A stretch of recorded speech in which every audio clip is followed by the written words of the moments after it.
নমস্কার বন্ধুরা, দীপাস কিচেনে আপনাদের সবাইকে স্বাগত। আজকে আমি হালকা ফুলকা একটা টিফিন নিয়ে এসেছি, যেটা হেলদিও হবে অথচ পেটটাও ভর্তি থাকবে। তার আগে আমি কি নিয়েছি আপনাদের দেখিয়ে দিই। এটা নিয়েছি টমেটো, এটা নিয়েছি ক্যাপসিকাম, এটা নিয়েছি আমি গাজর, এটা নিয়েছি পেঁয়াজ, আর এখানে নিয়েছি আমি লঙ্কা। এখানে আমি প্রায় 200-র মতো সুজি নিয়েছি, আর এখানে আমি একটু বেসন দিয়ে দেবো, ব্যাস, আর বেসন দেবো না। দেখুন, এটার মধ্যে আমি স্বাদ অনুযায়ী নুন দিয়ে দিলাম। এটা একটু ভালো করে মিলিয়ে নেবো। আমি মিলিয়ে নেওয়ার পর আমি জলটা দেব, একটু চিলি ফ্লেক্স দিয়ে দিলাম। গোলমরিচের গুঁড়োটা আমার ভেজে গুঁড়ো করে রাখা, এটা একটু দিয়ে দিলাম। এবার এটাকে আমি মিশিয়ে নেবো, ভালো করে মিশিয়ে নিয়ে আমি একটা ব্যাটার তৈরি করব। এবার আমি জল দিয়ে দিচ্ছি এর মধ্যে।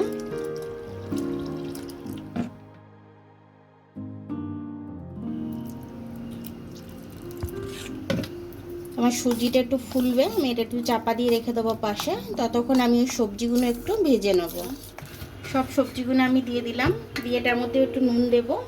নুন দিয়ে আমি এটা ভেজে দেবো। আর এই ব্যাটারটাকে আমি এখন চাপা দিয়ে দেবো, কারণ সুজিটা ফুলবে, একটু ফুলে জলটা টেনে নেবে। তারপর আমি আবার জল দেব।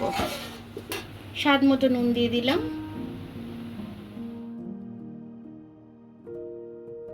এমনি ভাজা হয়ে গেলে তুলে নেব।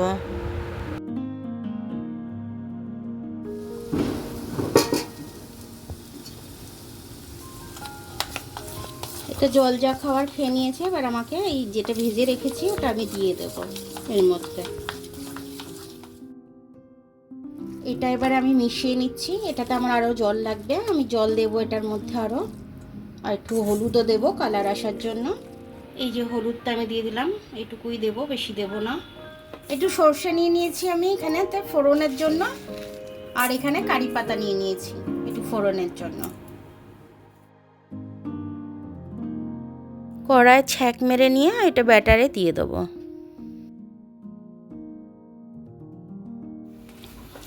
এবার এটাকে আমি ভালো করে মিশিয়ে নেব।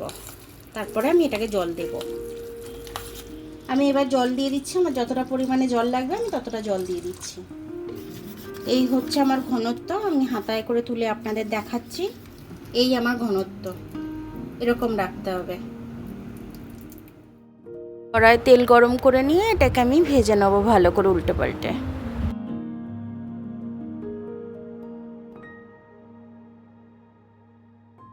এমনি লাল করে দু পিঠ আমি ভেজে নেব।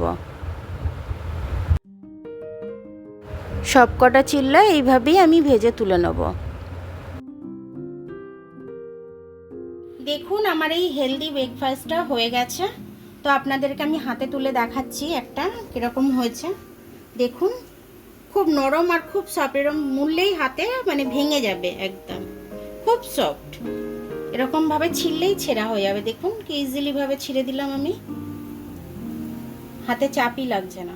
দেখুন, এটা সস দিয়ে খেতে খুব ভালো লাগবে। এরকমভাবে সস দিয়ে বাচ্চাদের টিফিনে দেবেন, ইভেন বড়দের দেবেন, ভীষণ ভালো লাগবে। আমার ভিডিওটা দেখার জন্য অনেক অনেক ধন্যবাদ। আমার ভিডিওটা যদি আপনাদের পছন্দ হয়, লাইক, সাবস্ক্রাইব, বেল আইকনটা একটু টিপে দেবেন। ফেসবুক থেকে দেখলে লাইক আর ফলোটা একটু করে দেবেন। আবার কাল দেখা হবে নতুন রেসিপির সাথে। ততক্ষণ আপনারা ভালো থাকবেন, আমি আসছি।